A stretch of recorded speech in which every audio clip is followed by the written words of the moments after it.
This is a terrifying story that happened to my mom's friend years ago, and it still haunts me to this day. Back when I was still in my mother's womb, her friend Tanya was known for her radiant personality and beautiful long black hair. She lived close to a big towering tree where crows often made their nests. Every afternoon when it was time to eat, Tanya would sit by her open window, enjoying her meal as the hot summer breeze drifted in. But one day, something changed. A crow landed on the windowsill and just watched her. Its eyes locked onto hers, unmoving. She thought it was hungry, so she started feeding it, and that turned into something she did every day. At first, it seemed harmless, but one evening, things took a strange turn. Tanya had just showered, and the heat was so intense that she left her hair wet and hanging loose down her back. There were only 4 people in the house that night: Tanya, her cousin, her brother, and his friend. Her parents were out of town for surgery. That night, she ate dinner, but her hunger was insatiable. It was like she hadn't eaten in days. The next day, she was bedridden with a burning fever, and when it finally broke, things got worse. Tanya began eating massive amounts of food, enough for several people, and at night, that's when the real horror began. She started roaming the house, opening the refrigerator, smashing bottles, dragging chairs, knocking on walls.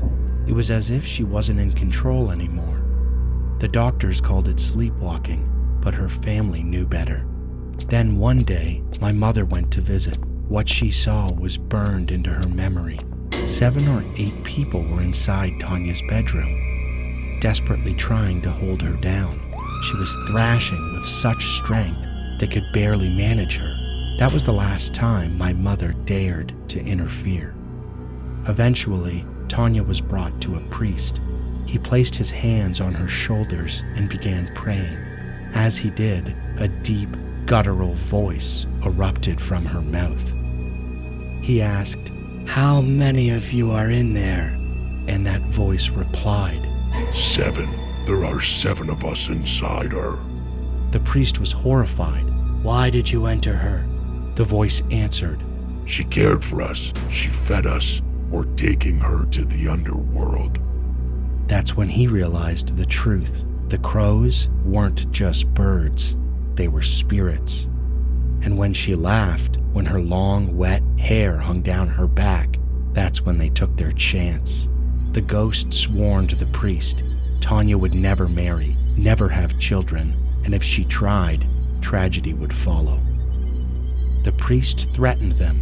He prayed with power, and in time, they left. Before Tanya went home, he gave her a protective object and warned her, "Never lose this. Never take it off," he said.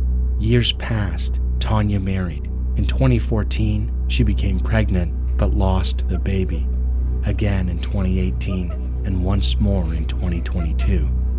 Every time, a miscarriage. In the end, they gave up and adopted a child. But even now, they do not live in peace. I sincerely hope nothing more happens to Tanya, but some things, they never let go. This story might not be the scariest you've ever heard, but even now, it still gives me chills.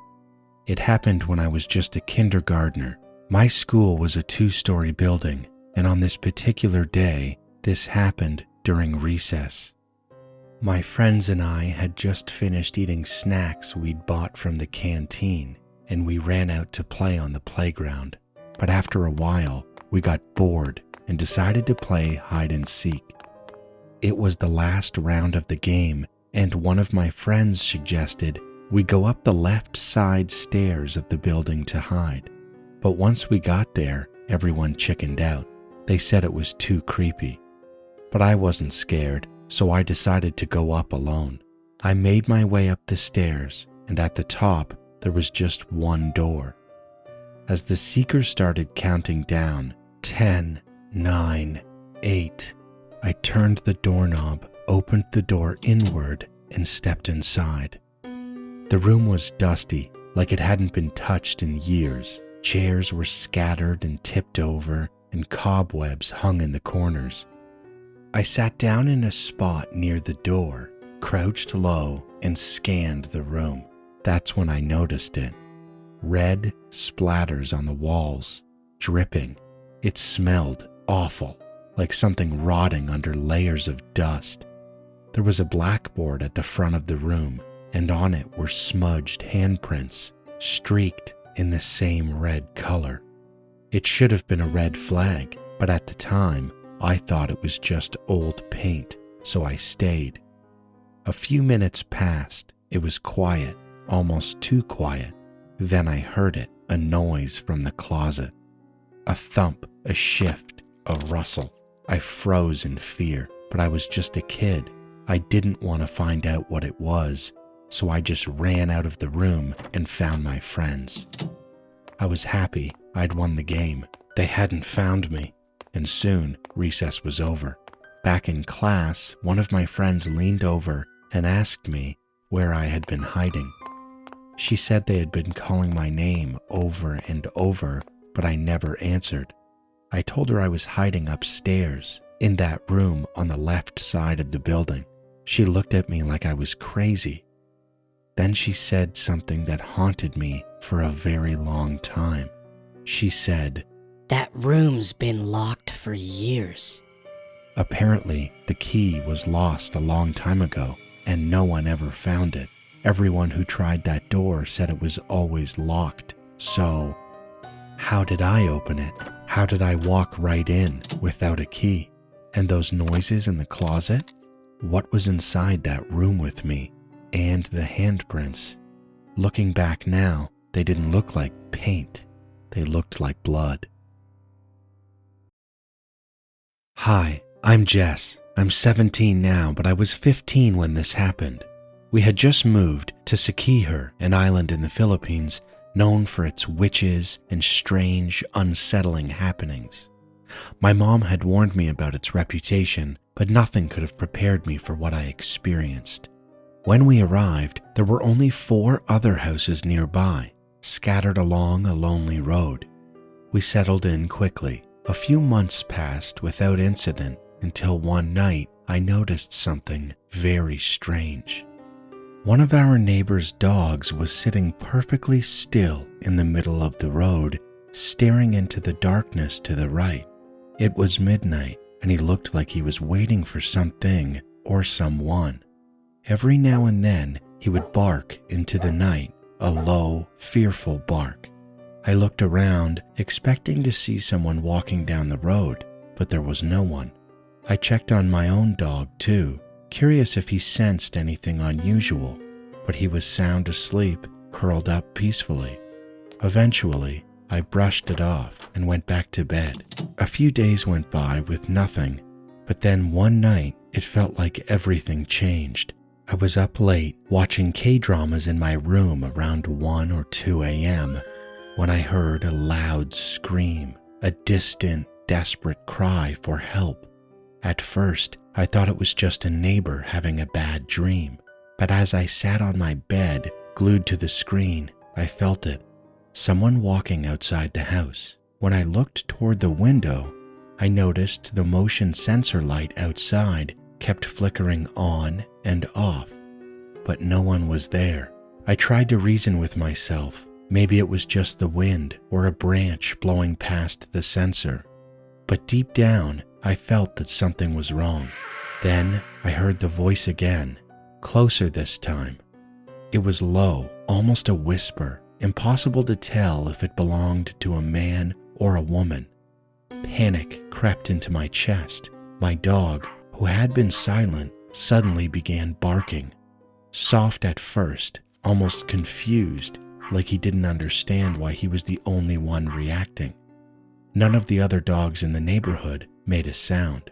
Terrified, I grabbed my phone and used the flashlight to check on my mom and sister, who were fast asleep in the living room. I thought about waking my mom up, but I knew she would dismiss it and tell me to go back to bed. Instead, I checked the back door to see if my dog was okay.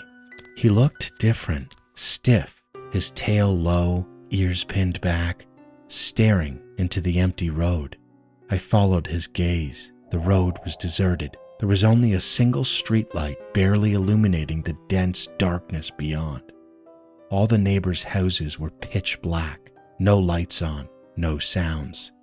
I was the only one awake, the only one hearing that chilling call for help. I barely slept that night, lying frozen in bed until morning. When the sun finally rose, I realized I must have dozed off at some point. I rushed to find my mom and told her everything. As I finished my story, her face paled. She told me that her aunt had called earlier that morning with devastating news.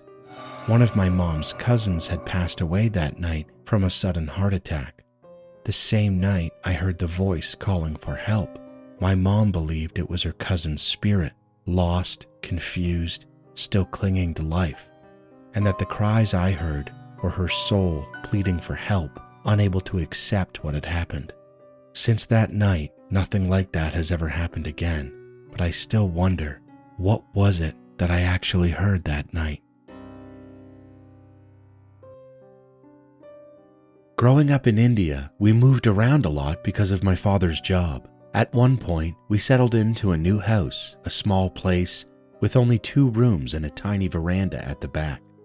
The veranda connected directly to the road, so anyone walking by could easily access it. Soon after moving in, we hired a housekeeper. At first, everything seemed normal, but after a while, she started acting very strange. One day, my mother went into the bathroom to grab something and caught the housekeeper doing something odd near the toilet. When my mother asked her what she was doing, she quickly said she was cleaning, but my mother was sure that she wasn't. There was something off about her posture, something she couldn't explain. Not long after that, we discovered a creepy drawing on the veranda. It showed 4 black figures, 2 large ones and 2 smaller ones. Clearly, it represented our family, my parents, my sister, and me. My mother, furious and alarmed, grabbed a bucket of water and washed the strange drawing away. But almost immediately after that, random chance injuries and accidents started happening to us. Both my parents caught chickenpox. My sister fell off a swing and got a deep gash across her face. And my leg, as I'm pretty short, got caught in the spokes of a bicycle wheel. We began to grow very suspicious of our housekeeper. We were convinced that the housekeeper was somehow involved. My parents decided to fire her and send her away. But the story doesn't end there. One night, as I was lying in bed, I saw something that made my blood run cold. A woman with a long ponytail that looked exactly like the housekeeper's hair poked her head out from the hallway near the living room and just stared at me. I was so terrified that I sprinted to the bedroom without even looking back. A few days later, we found out that the housekeeper's husband had been in an accident and broken his leg. And her children? They were constantly falling sick after she left our home. We wasted no time. We moved out of that horrible house as quickly as we could. After we left, things definitely got better. But even today, I wonder, what exactly did the housekeeper do?